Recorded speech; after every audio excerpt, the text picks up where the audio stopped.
What's up, guys? Welcome to another video. Now this thing behind me right here is the Logitech G920 Steering Wheel. We already did an unboxing, I want to say around Christmas time.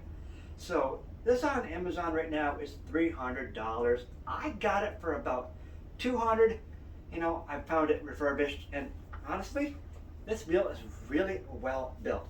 So for buttons, right, we have your arrow buttons right here, your left button, I believe that's some kind of menu button, Xbox button down here, right button, another kind of menu button, and your A, B, X, Y buttons.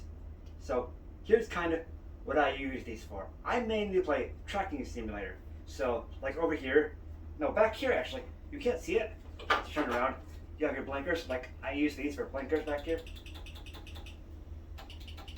They have that really satisfying clicking sound, which works well for blinkers. I love it. The wheel itself feels really well built. We have 900 degrees of rotational axis right there.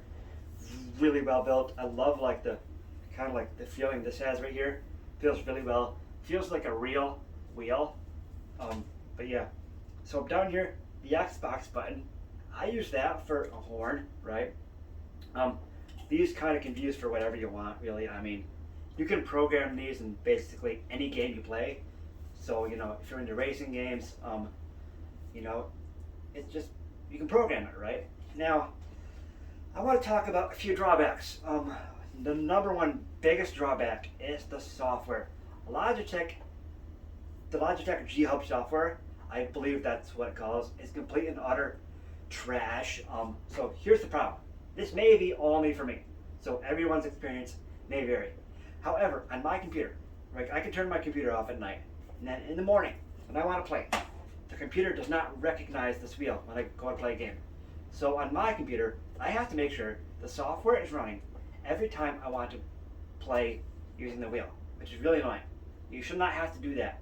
So that's that biggest issue. So, I mean, other than that, I don't have really any other issues with this. I kind of wish there was a few more buttons on here. But other than that, I mean, the wheel's great. I love that clicking sound. That's great. I mean, but let's talk about this for a second. These here are your like rotational knobs for these things on the bottom. This will help you kind of mount it to your desk. You can see I have tape back here. And by the way, I do recommend putting tape here. There's kind of like there's little like spots here you can put the cable in, so it's not in the way, and then you tape the cable there. It just works well that way. Kind of helps. I can make sure the cables aren't getting tangled up or anything.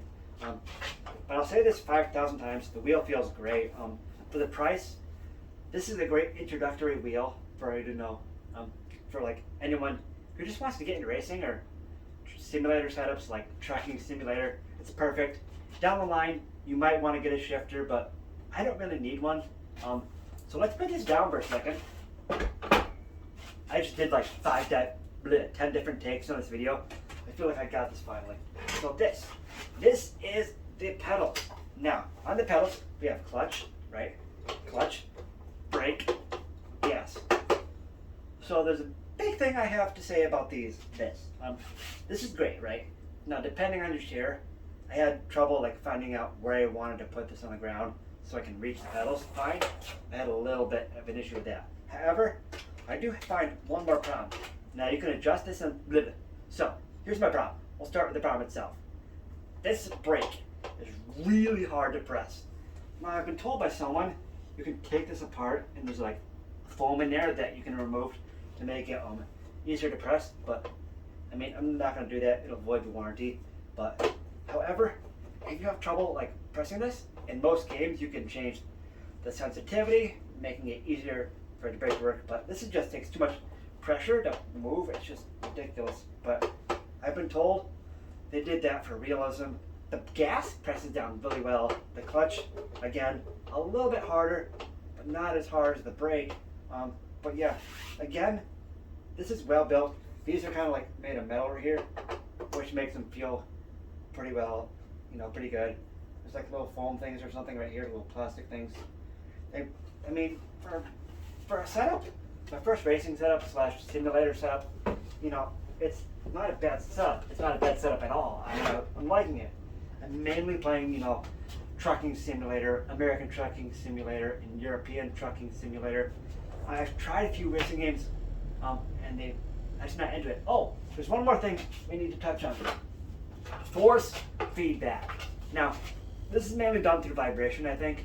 Force feedback, like you can feel the wheel move based on, like, let's say I hit a bump in my truck, I'll feel it right here, and if I turn too hard and I crash, I'll feel it in the wheel, which is really cool. I love that.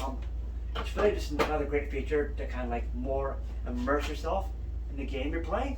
So yeah, I'm gonna stop the video now. I did about 20 different takes of this video before I'm happy with this one.